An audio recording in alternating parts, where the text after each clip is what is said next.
آج کا جو میرا بیان ہے وہ نماز استسقاء سے متعلق کا ہے، یعنی بارش کو طلب کرنا، اللہ تعالیٰ کے فضل کو جو ہے اپنے لیے مانگنا ہے۔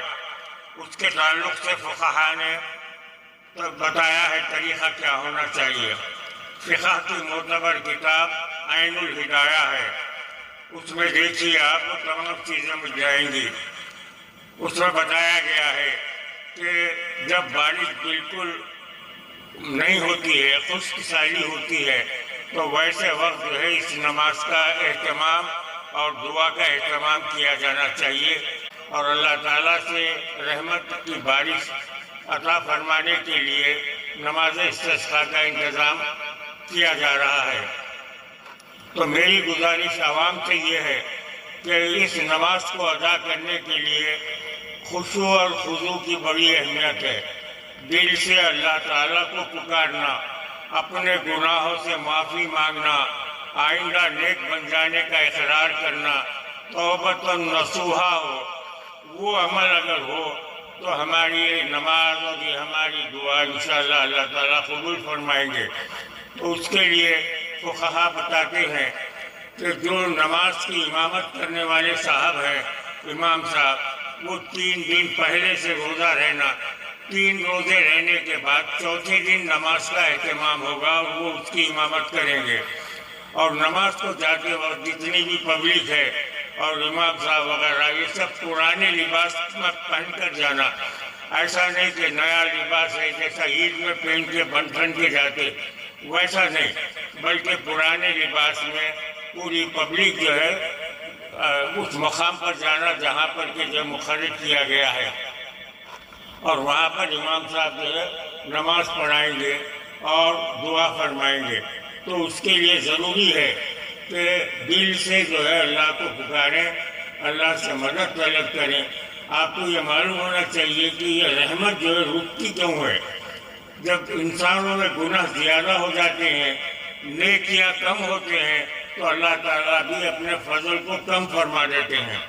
تو جب اللہ کے فضل کو آپ طلب کریں تو سب سے پہلے اپنی اصلاح کیجیے۔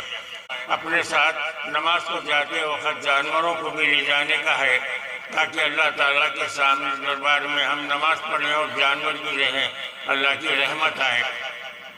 ایک بات میں آپ کو بتا دینا چاہتا ہوں، 2003 میں جب بارش بہت کم ہوئی تھی، تالاب سوکھ گئے تھے، ہمارے حیدرآباد کا بڑا تالاب گنڈی پیٹ کا عثمان ساگر وہ بالکل سوکھ گیا تھا، اس میں پانی قطعی ہی نہیں تھا، برس سے جو ہے پانی میں رہتا تھا وہ بھرا ہوا، مگر 2003 میں مکمل طور پر جو ہے وہ سوکھ گیا تھا۔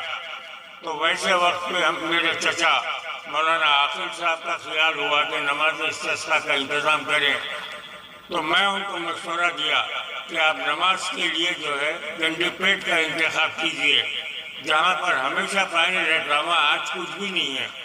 تو وہاں ہم جا کر گنڈی پیٹ کے پیٹھے میں یعنی درمیان میں جا کر نماز پڑھیں گے تو وہ ایک قسم کا جو ہے ماحول بنے گا، ایک کیفیت، روحانی کیفیت پیدا ہوگی۔ تو میرے اس خیال کو جو ہے وہ اہمیت دیے اور اپنے اعلان میں وہ جو آپ کے گنڈی پیٹ میں نماز کا اہتمام کرے۔ وہاں پر ہزاروں کی تعداد میں جو ہے لوگ شریک ہوئے، تو اللہ کا فضل ہوا، بارش ہو گئی، اور وہ تھا فروری کی 16 اتوار کا دن۔ فروری کے مہینے میں بارش نہیں ہوتی، مگر اس وقت ہو گئی۔ ابھی یہ تو ہمارا مہینہ چل رہا ہے، جولائی کا، اگست ہے، سپتمبر بھی ہے، تو امید ہے کہ اللہ تعالیٰ ہماری دعاؤں سے جو ہے اور اچھے انداز میں ہمارے فائدے کے لیے، جو جانوروں کے فائدے کے لیے، ہمارے زراعت کے فائدے کے لیے، پینے کے فائدے کے لیے اللہ تعالیٰ اپنا فضل فرمائے گا۔ اور اس کے لیے اہم بات یہی ہے کہ دل کی گہرائی سے ہر شخص کو دعا کرنا چاہیے۔ یہ عمل کو کوئی ایونٹ نہیں بنانا۔ ایونٹ اگر بنائیں گے، اگر کسی قسم کی شیخی یا کچھ ایسی ویسی باتیں کریں گے تو اس کے اندر جو ہے آپ سمجھ جائیے کہ وہ دعا اللہ کے پاس قبول ہونے والی نہیں ہے۔ یہ خالصتاً للہ کرنے کا معاملہ ہے، اب ایک بات اس سلسلے میں عرض کرتا ہوں، یہ مہینے کی 26 تاریخ کو، جولائی کی 26 تاریخ کو اتوار کا دن ہے۔ اس وقت جو ہے مجلس اتحاد المسلمین کی طرف سے ہمارے نقیب ملت اسد الدین اویسی صاحب نے اعلان کیا ہے کہ وہ اہتمام کر رہے ہیں، وہاں بھی جائیے، خلوص کے ساتھ دعا کیجیے، اللہ تعالیٰ جو ہے ہماری دعاؤں کو جو قبول فرمائیں گے۔ یہ نیت کے ساتھ اپنے اعمال کو سب سے پہلے درست کیجیے، جب تک اعمال درست نہیں ہوں گے اللہ کی رحمت نہیں آئے گی۔ اس لیے ضروری ہے کہ اپنے اعمال کو ہر شخص چاہے کہ میں آئندہ کم از کم نیک بن جاؤں۔ وما علینا الا البلاغ۔